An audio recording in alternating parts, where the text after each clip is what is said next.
Nah, kemudian yang banyak ditanyakan, ini buat apa, Mas?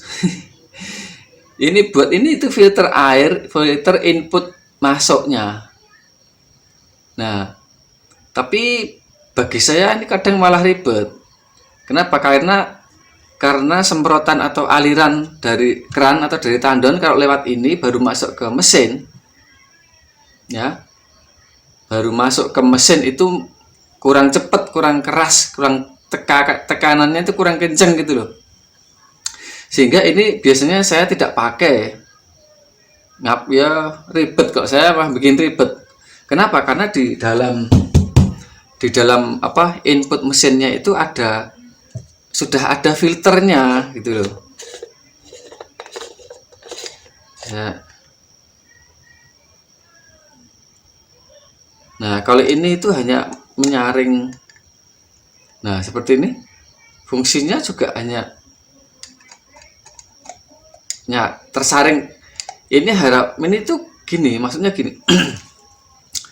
Kalau pakai ini itu seperti kerikil-kerikil atau tanah-tanah yang lembut yang dia itu masih berupa serbuk atau bentuk kristal atau seperti pasir. Nah, itu tuh dia supaya tersaring di sini gitu. Nah, tujuannya tuh kayak gitu sebelum masuk ke filter input dari mesin itu. Nah, makanya dia dibuat seperti ini nih. Nah, jadi tidak usah ngecek gitu. Tujuannya itu supaya pemakai itu tidak tiap hari ngecek. Nah, jadi dia ngumpul di sini tapi air masih terus bisa masuk. Tapi kalau saya justru langsung. Kalau saya itu langsung ke ke mesinnya, input air untuk mesin, tapi di sana udah ada saringan. Lah kelemahannya kalau langsung dari selang tandon atau keran, nanti selang masuk input, kelemahannya kita tiap hari setelah selesai nyuci mobil motor itu harus dicek saringan filter inputnya itu kotor apa bersih. Nah, itu kelemahannya.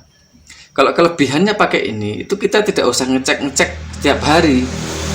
Nah, cuman ribet. Kenapa? Karena ketika selang masuk sini itu terkadang ini tuh kan bandul gitu ya. Bandul itu misalnya ini kan selang, ini selang ke mesin, ini selang dari tandon. Ya, ini kan bandul. Jadi begitu bandul gampang lepas kalau tidak diklem. Nah, kayak bandul. Nah, jadi saya tuh enggak telaten kalau pakai ini, enggak telaten. Mending saya bersihkan tiap hari di input airnya. Tapi kok teman-teman pakai ini ya silahkan. Nah, nanti bisa ditahu kotor apa enggak sih gitu.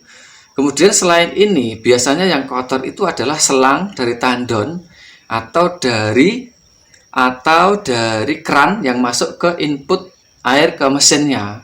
Biasanya kotor. Ya, mungkin sudah pemakaian 1 bulan, 2 bulan itu biasanya kotor. Cara membersihkannya itu dilepas, kemudian disogok selangnya itu. Kalian bisa sogok pakai besi kecil itu yang 1 meteran atau berapa meter gitu ya. Itu atau selang yang kotor itu dilepas terus dijemur. Nah, nanti itu jadi lumut-lumutnya itu jadi kering dan jadi ngelitok. Itu caranya. Cara melepaskan atau mengurai dari lumut-lumut yang ada dalam selang. Karena kalau lumut itu ada terus, biasanya masuk sini juga tetap ke bawah terus masuk itu lumutnya. Nah, dan lumut itu kan dia halus. Bahkan mungkin bisa masuk ke sela-sela ini sampai ke sini juga kan. Nah, cara satu-satunya adalah dengan cara dilepas selangnya terus dijemur. Nah, setelah dijemur panas itu nanti lumut-lumut di dalam itu ngelitok. Nah, baru disemprot atau disogok gitu aja. Gitu. Disogok pakai bambu yang panjangnya 5 meter ya atau berapa sepanjang selang yang kalian pakai itu. Itu teman-teman ya. Jadi silahkan nanti boleh bertanya-tanya. Tapi kalau jika kalian tuh belum memulai usaha setir mobil motor ya, saya sarankan Anda belajar dulu aja, belajar atau ya mulai mulai mulai caranya gimana sih gitu. iPower itu kelebihannya apa sih Mas? Nanti saya akan sebutkan beberapa kelebihan dan juga kekurangannya sebenarnya. iPower itu ada kekurangannya, banyak kekurangannya, tapi kelebihannya itu menutup gitu, atau sudah bisa mengcover dari kelemahan-kelemahan mesin iPower itu sendiri. Gitu ya teman-teman ya.